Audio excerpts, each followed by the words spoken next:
Gabinius, king of the Quadi, protested when Roman soldiers began cutting into the earth by the Danube, digging, setting posts, stacking fresh timber for a new fortress on ground his people said was theirs. The Danube was the line you could point to. South of it were Roman farms, roads, and garrisons. North of it were the Quadi, with their own chiefs and villages, and their own idea of where the border really sat. Most days, that difference stayed a difference. Traders crossed, messengers crossed, patrols stared at each other across the water. But a fort is not a stare. A fort is a claim you can touch. Once the Romans started sinking stakes and measuring out a wall, Gabinius had a choice: swallow it, or go to the men doing it and demand they stop. He chose the most dangerous option for a king who wanted peace. He went in person. The Roman commander on that stretch of river was Marcellianus. He was the man with the authority to keep the work going, and the men with shovels and axes answered to him. If Gabinius wanted the fort halted, Marcellianus was the one face that mattered. And Marcellianus understood the same thing from the other direction. If he backed down in front of a foreign king, he would be admitting the Romans could be pushed off a project they had already started.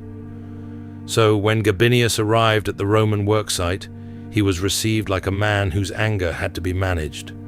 The meeting looked careful. There were guards, but there were also interpreters, and the kind of formal calm that says, "We are here to talk." Gabinius made his complaint in the plain way you would expect. "This is our land. Your men are building where they should not build. Stop." Marcellianus did not answer with an open threat. He answered with the one thing that can make a protest feel safe: hospitality. He invited Gabinius to dine. It is hard to overstate what that invitation meant in practice. A dinner is time, indoors, with guards at the door and cups on the table. It says, for tonight at least, nobody is going to grab for a weapon. Gabinius accepted. He sat down with Romans who had been cutting into land, he claimed, and he ate their bread and meat. Wine went around, faces loosened. The sound in the room changed from the sharpness of negotiation to the softer noise of men pretending they believe each other. Marcellianus sat there too, watching the king who had come to stop his fort. For Gabinius, this was the moment the dispute could still shrink. You can walk out of a meeting like that and tell your people, "We confronted them," and they listened. Even if nothing is solved, the door is still open. And the evening did end like an ordinary evening. The food was cleared. People stood up. Cloaks were adjusted. Gabinius prepared to leave, with the simple assumption that the danger was behind him because it had been behind him all through the meal. Marcellianus let him go. He did not argue. He did not arrest him. He did not even raise his voice. Gabinius left the Roman camp and started back toward the river. He did not get far. As he was leaving after the banquet, soldiers attacked and killed him. Marcellianus had offered a friendly table, let the meal end in peace, and then had him murdered, an act that could only read as a betrayal of hospitality. The Quadi king went to dinner and never rode home. In the camp, the work did not stop. Men still had orders. Timber still had to be lifted into place. The ditch still had to be widened. A commander who chooses treachery does not do it for chaos. He does it because he wants the next morning to look normal. But Gabinius had not come alone. Word raced back through his escort and then across the water. A body that had walked into a Roman dinner was carried home as a corpse. Now every Quadi village that heard the news heard the same message. The Romans had turned a complaint into a killing. This is the moment where a frontier dispute becomes personal. A fort can be argued over. A murdered king cannot. If you are a Quadi warrior hearing this, it does not matter what Marcellianus said at the table. What matters is that the king trusted Roman hospitality and died for it. That kind of death demands an answer that everyone can see, because if it goes unanswered, No leader north of the river can ever sit safely in a council again. Marcellianus had chosen a method that made agreement impossible. He had created a debt of blood. The Danube kept flowing, wide and cold, pretending it was just water. The murder did not just make men talk about revenge. Quadi and neighboring groups formed raiding bands, crossed the river, and hit the people out in the fields. They attacked harvest workers, killing many, driving off the survivors, and taking cattle with them. This was the moment they had been waiting for. Harvest pulls people out of walls and into open ground. Men are bent over with sickles.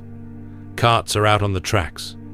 Families are spread across the countryside, trying to bring in a year's food before the weather turns. A raid in harvest is not a battle. It is a man seeing riders and realizing his spear is leaning against a shed half a field away. It is a woman trying to get children off a path while oxen panic in their yokes. It is a whole neighborhood discovering too late that the river was only a line on calm days. The raiders did not need to take cities to make this hurt. They hit the small places, a cluster of huts by a stream, a farmhouse with a fenced yard, a roadside shrine where travelers stopped to drink. They killed whoever tried to stand. They grabbed whoever looked useful. If you were young enough to walk, you could be marched. If you were strong enough to work, you could be tied to a rope with strangers and pushed north. If you were too slow, you were left where you fell, because speed was the whole point. And they took what could move. Cattle were the prize you could see from far away. A few riders could surround a herd, turn it, and drive it like a living wagon train toward the river. Horses went too, along with wagons, tools, sacks of grain, and anything made of metal that could be carried. Behind them, barns burned. Smoke laid itself across the fields in long grey bands that told every nearby village the same thing. They are here. They came over in more than one band. A cluster of riders would cross where the bank was low, hit the people working the harvest, and be gone again before anyone could count them. Then, a little farther downriver, another fire would start, as if the line itself had started leaking enemies. Roman posts could see smoke and dust, but the river frontier was long.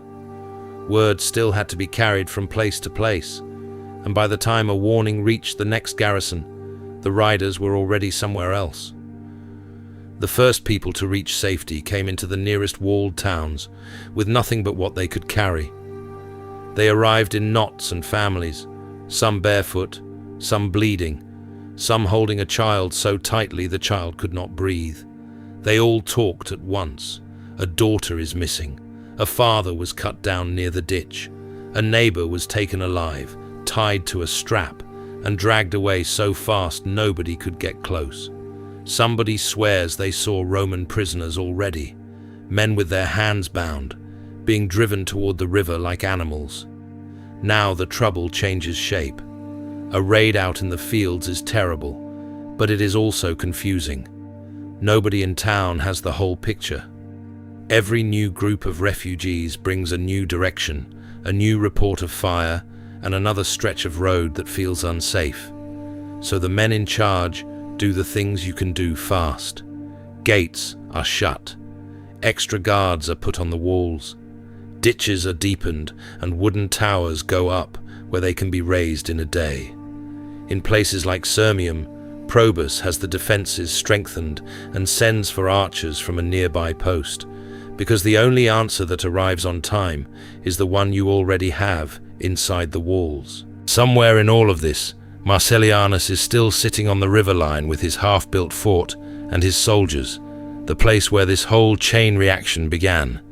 His work crews can lift timber and dig ditches, but they cannot bring the dead back from the fields.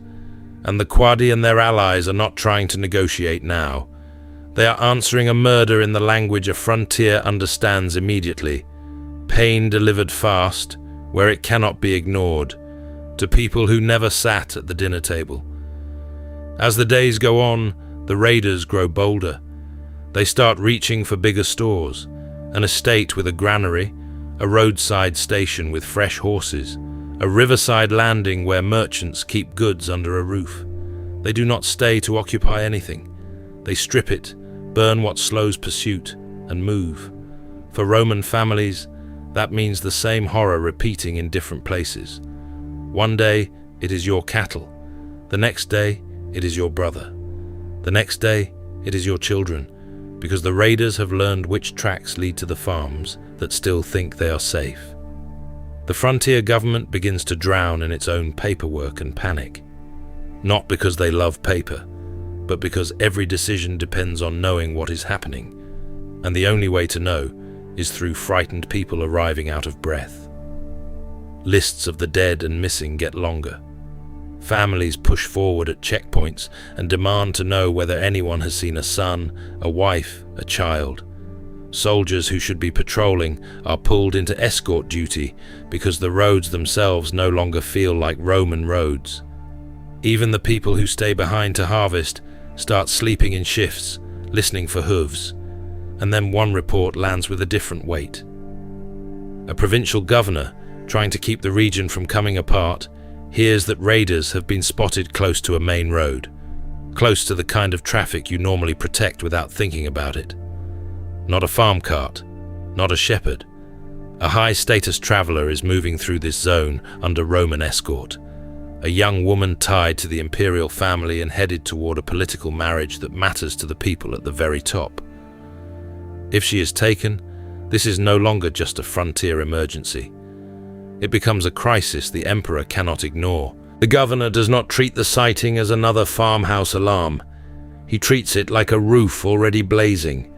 He seizes the fastest instrument the state can put on a road, a state carriage with the right to take fresh horses wherever it finds them, shoves the woman inside, slams the door, and sends the little convoy at a run toward Sirmium. The escort rides hard, helms bright, reins taut, because there is no time for debate when the road itself has begun to feel like an enemy. They pass yard after yard where tools are abandoned and gates are fastened. Every cloud of dust ahead could be a harmless cart or the lead of a raiding band. Every copse could hide a hand ready to wrench a door open. The governor does not wait to find out. He drives the carriage as if pulling the roof off a house, pushing the crisis toward the only place that might hold it long enough to be faced.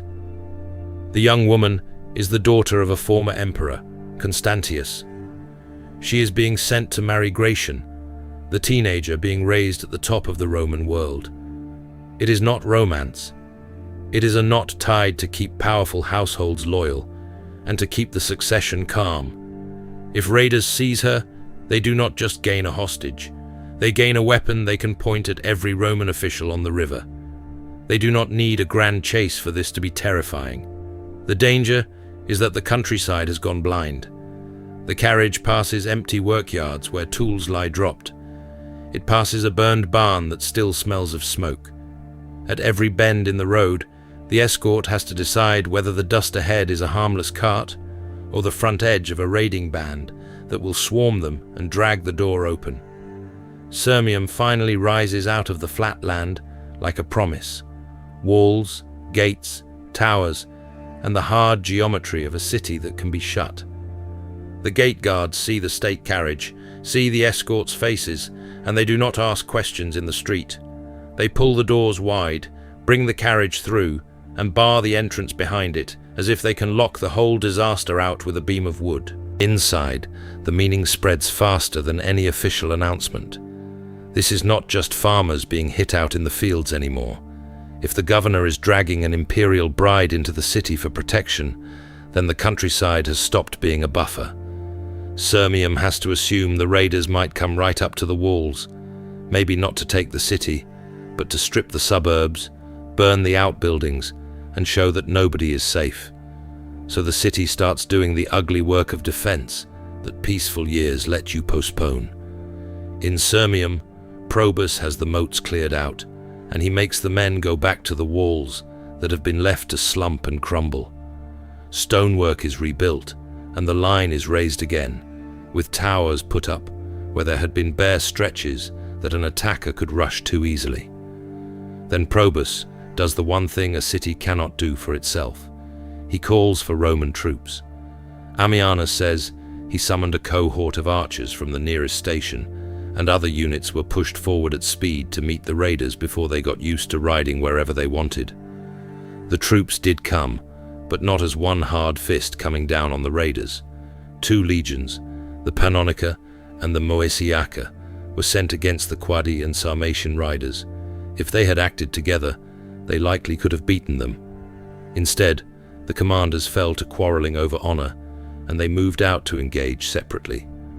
That gave the Sarmatians the one thing they needed, a Roman force caught alone. They struck one column first and broke it, then turned on the other and smashed that too, so badly that the legions were nearly wiped out, with the survivors saved only by running for their lives. On the ground, it did not feel like a plan. It felt like delay. A Roman column does not move like a handful of riders. It moves with pack animals, wagons, tents, cooks, and all the ugly weight that keeps soldiers alive. Scouts go out, messengers ride back and forth. Orders have to be repeated down a line of men who cannot all hear the same shout at the same time. And on this frontier, messages did not fly. They rode. If the enemy hit someone at noon, the warning might not reach the other Roman force until the evening. The raiders understood that better than the Romans did. These were men who lived in the saddle, Quadi and their allies, including Sarmatian riders who could cover distance quickly and disappear into the bends of the land. They did not need to conquer a city. They just needed to choose the moment when one Roman force was isolated and make sure it stayed isolated. A scattered enemy can still have one sharp advantage. It can decide where the fight happens. The Romans, with their wagons and their fixed roads, mostly had to accept whatever ground they reached. The first Roman commander to make contact did what Roman commanders always did. He tried to turn movement into safety. When evening came on, the column began the routine of camping, picking a defensible spot, stacking shields, setting guards, starting the ditch and rampart that could turn open ground into a temporary fort. It is the kind of work soldiers can do half asleep, because it is what keeps you alive. But a camp takes hours to become a camp.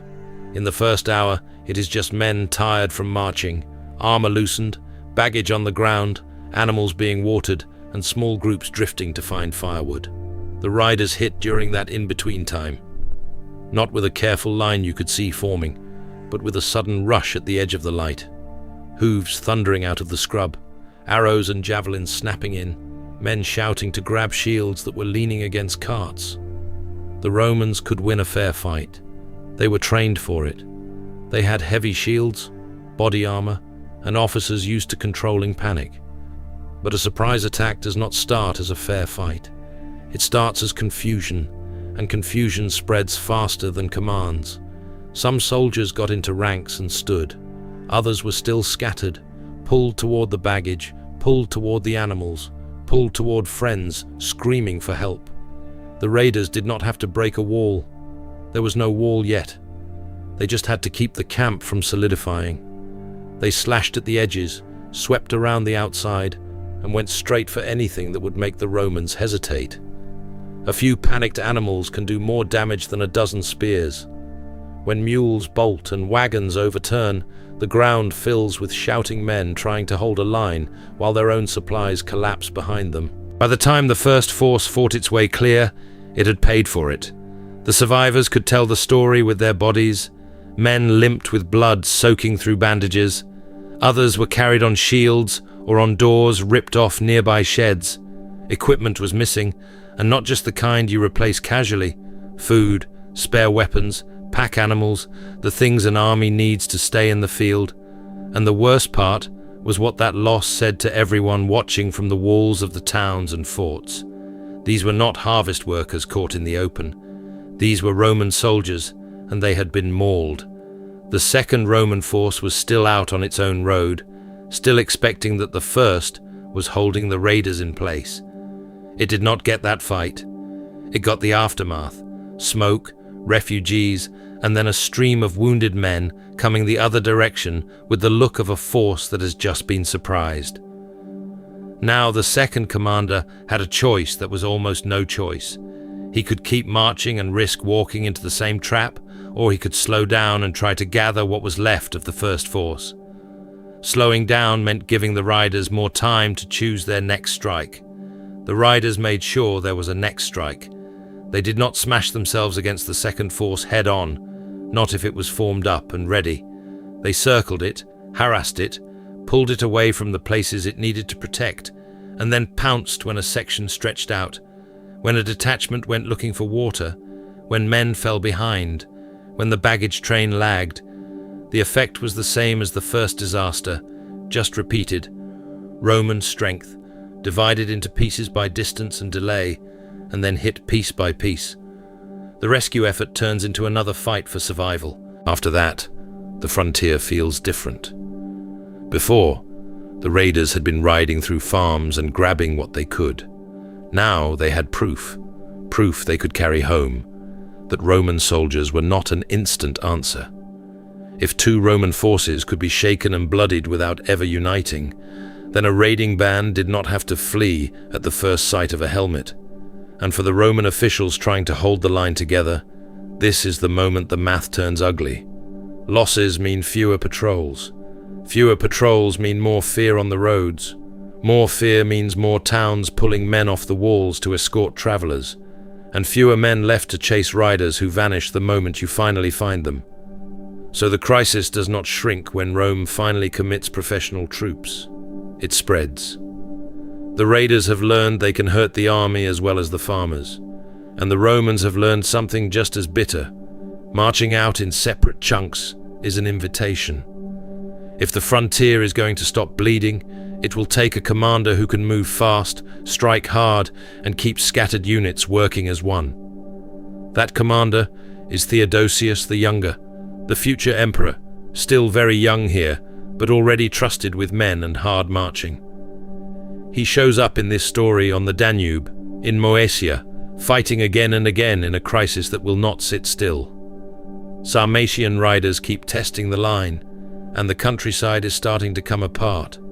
Crossings in the night, farms emptying, roads turning dangerous, and Roman soldiers learning they can be hunted too. He does not fix this by waiting for a grand battle. There is no one enemy camp to find, no single army to crush. The raiders are scattered bands, living off speed and surprise, and they have learned that if they stay small, they can slip between towns and patrols. So Theodosius treats the countryside like a net that has to be tied back together. He pushes out light forces to watch the roads. He uses riders to carry warnings fast, and he keeps his own main body ready to move the moment a report comes in with a direction that sounds real. And when he moves for outcomes you can count, not speeches, not threats. A raiding band that has just grabbed cattle is slow in the one way that matters. A group dragging captives north cannot turn and vanish as easily. Men loaded with tools and sacks cannot ride like men riding empty. Those are the moments he looks for. He tries to catch them on the way back, while they are weighed down, spread out, and already thinking about the river. When he gets that moment, he makes it hurt. Instead of arriving late to smoking ruins, Roman soldiers come up hard on the raiders before they can scatter. The clash is brief and ugly, the kind of fight that turns into a chase, and then into cutting men down as they try to get clear. When Theodosius does catch them, the losses are so heavy that the survivors carry the fear back with them. He repeats that pressure until the pattern changes. The riders do not stop hating the Romans, and nobody on that frontier forgets what has been done. But the ones left on the far side lose confidence, ask for pardon, and for a time they keep the peace. On the Roman side, that is what stopping the bleeding looks like. A stretch of country where people can go out to their fields again, and a traveler can ride a road without treating every bend like an ambush. But none of this touches the reason the frontier blew up in the first place. These raids began as retaliation. A Quadi king went to a Roman dinner to protest a fort, and he was murdered after he ate. The men across the river took that killing as a message that talks meant nothing, and they answered with fire and captives. Theodosius can punish raiders. He can make theft dangerous. What he cannot do from a saddle and a marching camp is give the Quadi something they would recognize as justice, or make them believe the next invitation to parley will not end in another corpse on the road. That leaves the Roman officials in an uneasy middle ground. They can finally breathe for a day at a time, because Theodosius has made the raiding bands nervous. But every messenger who rides in with a new report still has the same hard edge to it. The people across the Danube are not reconciled. They are simply being kept back. And there is another problem nobody on the spot can solve. The act that lit the fuse, the murder that turned a dispute into a blood feud, is still sitting there like a stone in the road. It has not been carried away. It has not been answered for. So the frontier steadies, but it does not settle. Theodosius can hold the line long enough for towns to repair, for patrols to start moving again, for the countryside to stop feeling completely abandoned. Yet the anger that started all of this is still alive on the far bank, and the men who made the first catastrophic choice are still part of the landscape. In the end, that means letters keep going up the chain, sealed, stamped, and put into the hands of couriers riding hard for the emperor, because this has become too big to be solved by chasing raiders through fields. A few weeks after those couriers left the frontier, they were standing in front of the emperor's staff with their leather bags and sealed bundles, trying to explain the same thing in different words. The river line was not calm, and the men on the spot could not make it calm again.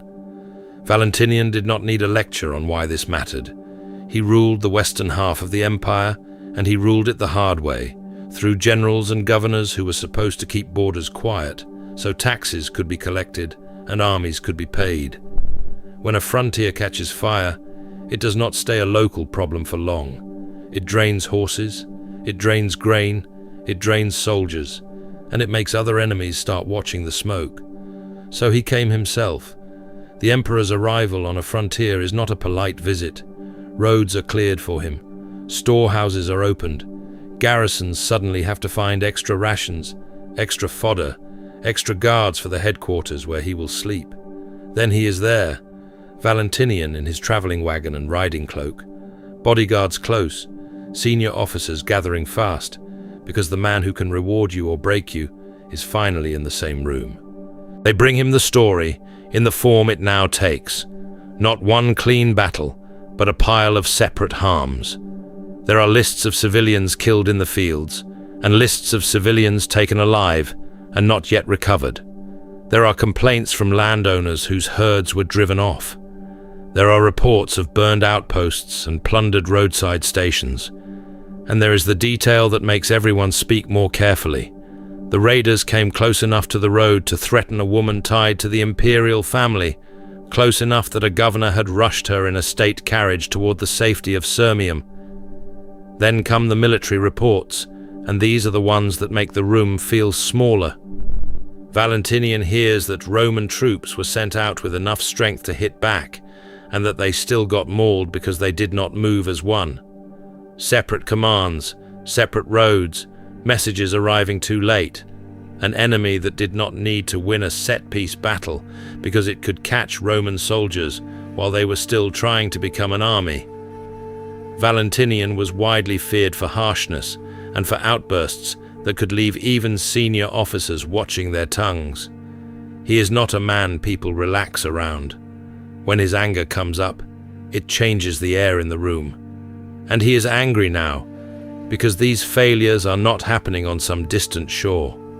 They are happening on his own side of a river that is supposed to be watched, measured, and controlled.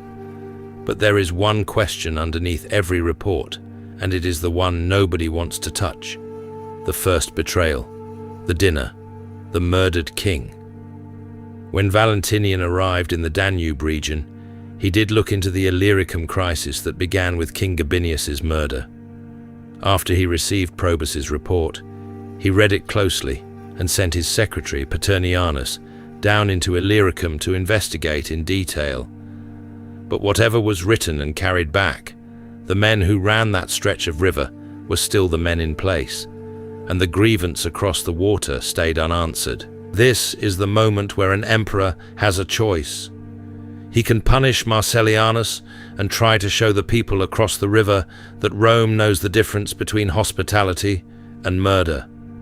But that also means admitting that a Roman commander created this disaster in the first place, and it means tearing open a fight inside his own chain of command, right when he needs unity.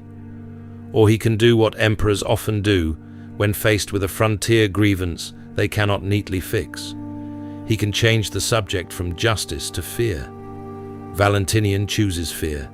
He decides that the next move will not be another patchwork of patrols and hurried detachments.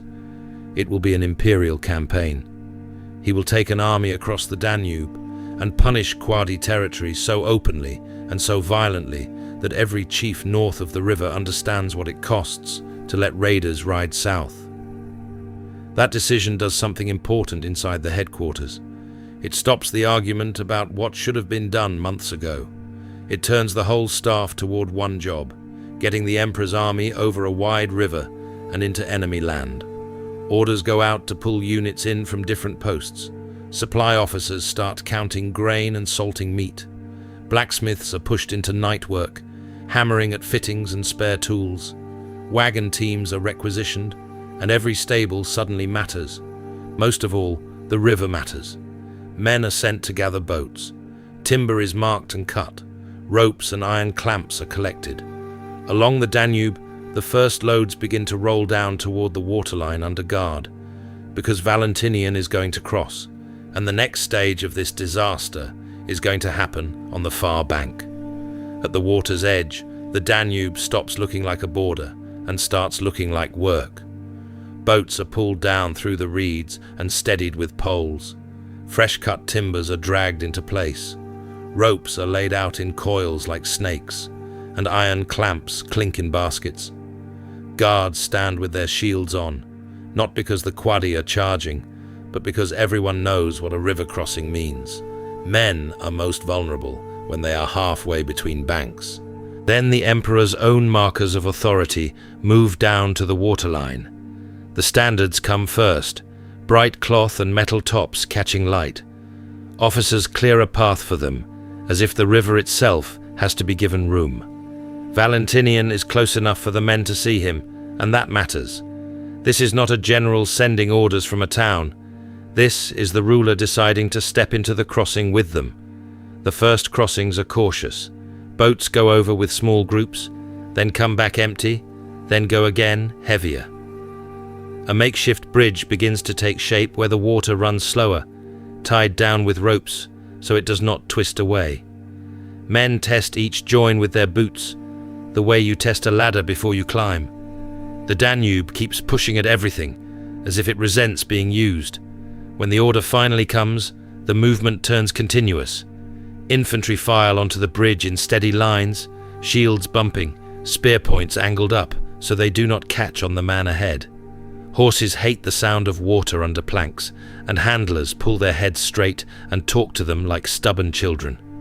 From the bank, you can hear the river, the wood, and the low chant of men counting their steps. On the far side, the first job is not glory, it is space. Soldiers spread out and take the high ground, pushing away anyone who might be watching from a thicket or a rise. A river crossing only works if the bank becomes yours, so men with axes start cutting brush back, widening lines of sight, making the landing ugly and open. They are building safety out of stumps. Once the landing is held, the ugly bulk of an army begins to follow. Wagons creak onto planks that were meant for feet. Pack animals shuffle, ears pinned back, loads swaying. Everything that feeds and pays soldiers has to cross too. Grain sacks, salted meat, spare shoes, tent leather, nails, tools. The crossing is a decision, but it is also a commitment you can smell in sweating animals and wet wood. Valentinian's purpose is not hard to read. Quadi raids had reached into Roman fields, and he answers the way emperors often answer on a river frontier. He takes the army over the Danube and turns it loose as a punitive raid. The soldiers do not step off the bank and stop. They push into Quadi land, burning and taking what they can, and only after the damage is done does diplomacy have room to arrive. The Quadi do not obligingly form up for a clean battle. There is no line of shields waiting on a plain. Scouts ride out and come back with the same report again and again. Smoke from cooking fires in the distance, tracks on soft ground, a glimpse of riders that vanishes as soon as Romans turn toward it. The villages ahead are quiet, doors open, animals gone. People have chosen flight over fighting the Emperor's army head-on. That does not slow Valentinian down. If the enemy will not stand, then the land will pay. Roman soldiers spread through settlements built of timber and packed earth, and they do what a punitive campaign is meant to do. They destroy the things you need to live in one place. Roof beams go up like kindling. Store pits are emptied. Fences are pulled down. A village that took years to build can become ash before the sun drops. A few months earlier, Quadi raiders had crossed south at harvest time, killing rural people and driving off survivors as prisoners, along with whatever animals they could get moving. Now Roman troops do what victorious troops usually do on a punitive march. They take booty, they take livestock when they find it, and they seize people too, some to march back under guard, some to hold as leverage when the talking starts. There are fights, but they are the fights you get when one side refuses to offer a set-piece battle. A small group of riders appears at the edge of a column, throws missiles, and tries to vanish into trees and gullies. Roman troops answer by keeping tight around their standards and punishing anything they can catch. A man who stumbles is dragged back into line. No one is allowed to chase too far and turn an ambush into a disaster. The destruction is deliberate, and it is paced. The army moves, burns, gathers what it wants, and moves again, leaving behind a trail that can be followed by smell alone. The point is not to take a city and hold it. The point is to make it impossible for Quadi leaders to pretend this is a small frontier incident they can ride out. Every column of smoke is an argument delivered without words. And it is not only houses. Soldiers cut down orchards and rip up standing crops when they find them. They smash storehouses and take tools. The land north of the Danube has to feed people through winter, just like the land south of it, and Valentinian is attacking that fact.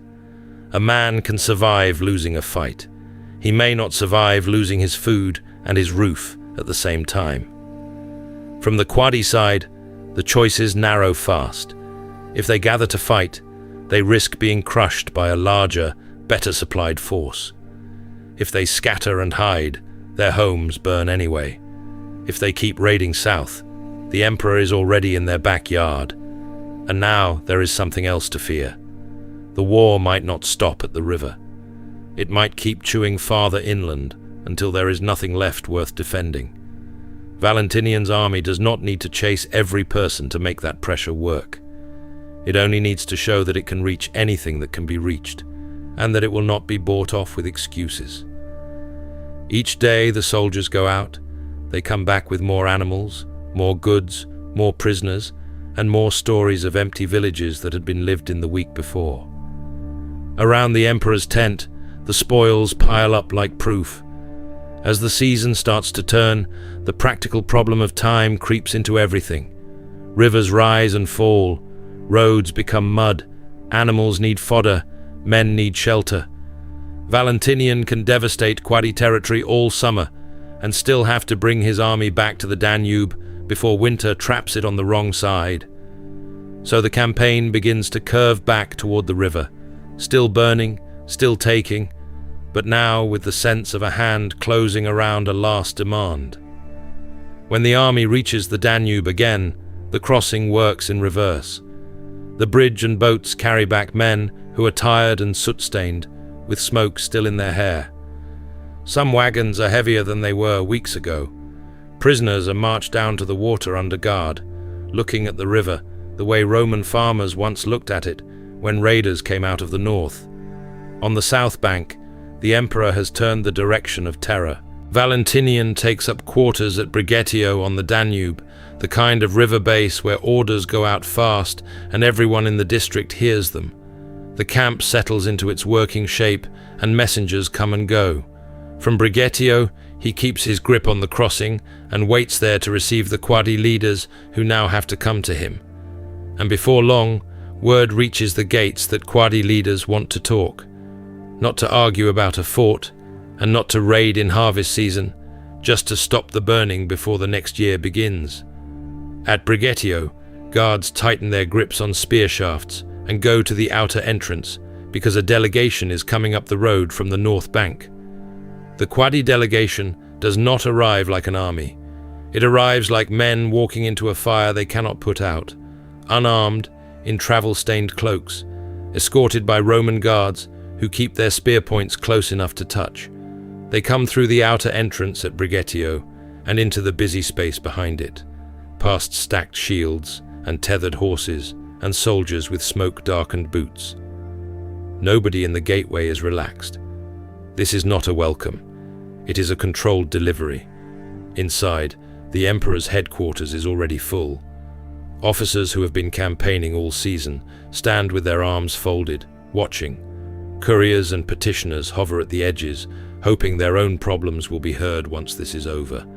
A few clerks are ready with wax tablets and ink, because anything said in front of Valentinian can become an order by sunset. The Emperor himself is there at the center of it, alive, present, and expecting the Quadi to say the one word he wants to hear: submission. For the Quadi envoys, the room is a reminder of what has just happened to their land. They have seen the fallout of Roman operations and raids. They have heard what Roman troops do when they decide a village is part of the enemy. Now they have to speak carefully enough to stop the next march, but not so carefully that they sound like liars. Ammianus pictures them being admitted to Valentinian's consistorium and standing there afraid, physically bent, overawed, trying to get the words out in front of the Emperor and his court. They begin with the only sane goal they have left: peace. Not a clean victory, not revenge, just an end to the burning. In Ammianus, they beg for peace with past things forgotten, and they offer what a weak neighbor can offer a strong empire: recruits for Roman service and other contributions that are useful to Rome. But they also need to survive the explanation, because peace requires a story that the Emperor will allow to be true. So they try to separate their people from the raids that started this phase of the war. They do not deny the violence.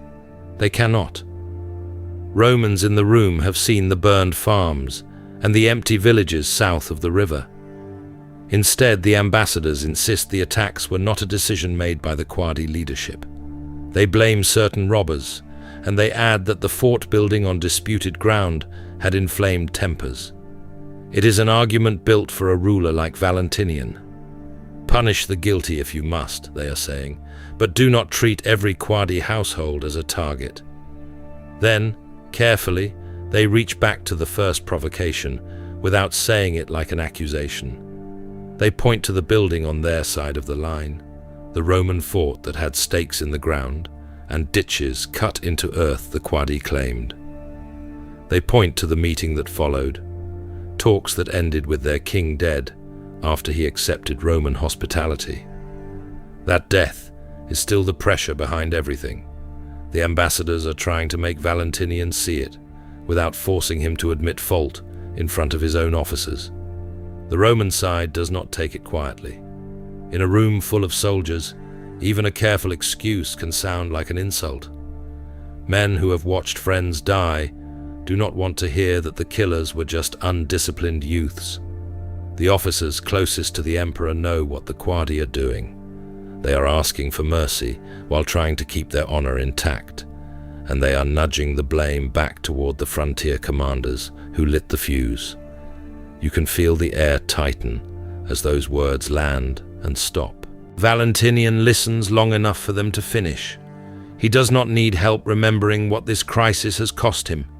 He has had to move an army, feed it, and march it through hostile land, all because the frontier stopped being manageable. He has had devastating raids, killings, captives, whole stretches of panic and flight. He has taken severe military losses along the way, and Ammianus even says There was a moment when an imperial princess was nearly captured in the chaos. Now the men in front of him are asking him to treat this as a misunderstanding with some criminals attached. The ambassadors try one last time to anchor the meeting to practical terms. In Ammianus, they promise recruits and other useful contributions to Rome if the emperor will let the matter end in peace. It is the language of survival, but it is landing on a man who has spent the season teaching them fear. Around Valentinian, the attendants and officers start watching him instead of the ambassadors. His posture changes. His face sets. The room has slipped from bargaining into something sharper, and the only question now is whether the emperor can answer them without losing control. Valentinian answers them at last, and it is not a verdict delivered cold, it is an explosion. He comes forward in his chair as if he is about to stand, and the words come out fast and loud. The Quadi envoys have barely finished offering recruits when he starts tearing into them for the raids, for the killings, for the captives driven north, for making him drag an army across the river and burn villages just to be heard. You can feel, in the way the room tightens, that this is the moment he has wanted all season. The campaigning is done. The smoke is on their side now. These men are here because they cannot take another sweep through their land. And still, in front of his officers, they have tried to slip the blame off their leaders and back onto robbers, and onto the fort the Romans built, and onto the grievance that started this whole chain of violence. Valentinian will not accept that shape of story. He calls it insolence, an attempt to bargain while pretending they are innocent.